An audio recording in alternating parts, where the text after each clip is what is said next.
श्री हरि विष्णु भक्तों, आपका स्वागत है आपके अपने चैनल ज्ञान वर्षा में। आप सभी को पद्मनी एकादशी की हार्दिक शुभकामनाएं।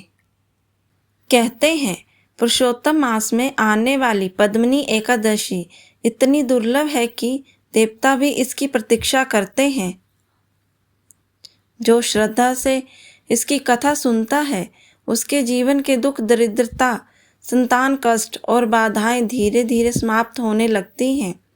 लेकिन क्या आपने कभी सोचा है इस एकादशी का नाम पद्मनी क्यों पड़ा? आज की कथा में आपको इसका रहस्य भी पता चलेगा और सुनने को मिलेगी एक ऐसी भक्ति कथा जिसे सुनकर आंखें नम हो जाएं।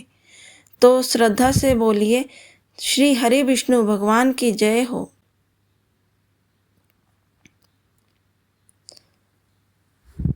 बहुत समय पहले महिषामती नगरी में राजा कृतवीर्य राज्य करते थे। उनके राज्य में धन, वैभव और सुख की कोई कमी नहीं थी। महल सोने चांदी से चमकते थे। प्रजा सुखी थी, चारों ओर खुशहाली थी। लेकिन राजा के हृदय में एक ऐसा दुख था जो उन्हें हर पल अंदर से तोड़ रहा था। उनके कोई संतान नहीं थी। रात को जब पूरा महल सो जाता, राजा अकेले आकाश की ओर देखकर सोचते, मेरे बाद इस वंश का क्या होगा? धीरे धीरे उनका मन उदास रहने लगा। राजा की सबसे प्रिय रानी थी पद्मनी। वे केवल रूप से ही सुंदर नहीं थी, उनका हृदय भी कमल की तरह निर्मल था। पद्म यानी कमल, और कमल जैसी पवित्र स्त्री को पद्मनी कहा जाता है। रानी का स्वभाव इतना शांत और पवित्र था कि लोग उन्हें लक्ष्मी का रूप मानते थे, लेकिन भीतर से वे भी टूट चुकी थी। जब वे किसी माँ को अपने बच्चे को गोद में खिलाते देखती, उनकी आंखें भर जाती। रात को मंदिर में बैठकर वे भगवान विष्णु से प्रार्थना करती, हे प्रभु, यदि मुझसे कोई भूल हुई हो तो दंड मुझे दीजिए, लेकिन मेरे स्वामी का दुख दूर कर दीजिए। एक दिन रानी ने देखा राजा कई दिनों से ठीक से भोजन नहीं कर रहे हैं। उन्होंने धीरे से पूछा, स्वामी, आप इतने दुखी क्यों रहते हैं? राजा की आंखें भर आई। उन्होंने कहा, पद्मनी, जिस राजा के बाद उसका वंश समाप्त हो जाए उसका सारा वैभव व्यर्थ है। ये सुनकर रानी का हृदय कांप उठा। उस रात दोनों बहुत रोए। अगले दिन राजा ने निर्णय लिया, अब केवल भगवान ही हमारी सहायता कर सकते हैं। उन्होंने राज्य मंत्रियों को सौंप दिया, मुकुट उतारकर भगवान के चरणों में रख दिया और फिर राजा कृतवीर्य और रानी पद्मनी नंगे पांव वन की ओर चल पड़े। महल रो रहा था, प्रजा रो रही थी, लेकिन दोनों के मन में केवल एक ही आशा थी, भगवान विष्णु। राजा और रानी महल से वन की ओर चल पड़े। दोनों ने वन में जाकर एक छोटी सी कुटिया बनाई। वहाँ ना सुख था ना आराम। अब अपना जीवन केवल उन्होंने भक्ति में ही लगा दिया। गर्मी में अग्नि के बीच तपस्या करते, सर्दी में ठंडे जल में खड़े होकर जप करते, बरसात में खुले आकाश के नीचे ध्यान में बैठते। साल बीतते गए, लेकिन भगवान प्रकट नहीं हुए। धीरे धीरे राजा का शरीर कमजोर होने लगा। एक दिन वे तप करते करते भूमि पर गिर पड़े। रानी पद्मनी रोने लगी, हे प्रभु, क्या हमारी भक्ति में कमी रह गई? उनकी पुकार सुनकर पूरा वन जैसे मानो मौन हो गया। चारों तरफ शांति फैल गई। उसी समय वहाँ दिव्य प्रकाश फैला और वहाँ एक स्त्री प्रकट हुई जो महान पतिव्रता अनसुईया माता थी। रानी उनके चरणों में गिर पड़ी, माता, हमें कोई उपाय बताइए।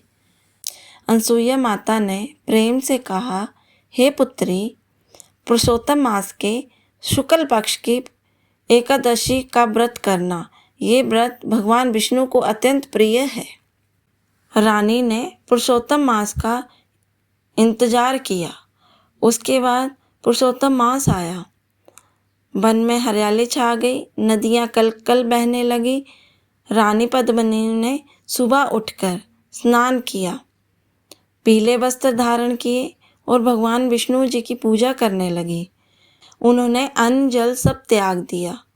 पूरी रात दीप जलाकर भजन करती रही। थकी हुई थी, कमजोर थी, लेकिन उनकी भक्ति अडिग थी। आधी रात का समय था। अचानक पूरा वन दिव्य प्रकाश से भर उठा। चारों तरफ रोशनी फैल गई। गरुड़ जी पर सवार होकर विष्णु जी प्रकट हुए। उनके दर्शन करते ही रानी की आंखों से आंसू बहने लगे। नारायण जी बोले, हे देवी, तुम्हारी भक्ति ने मुझे प्रसन्न कर दिया।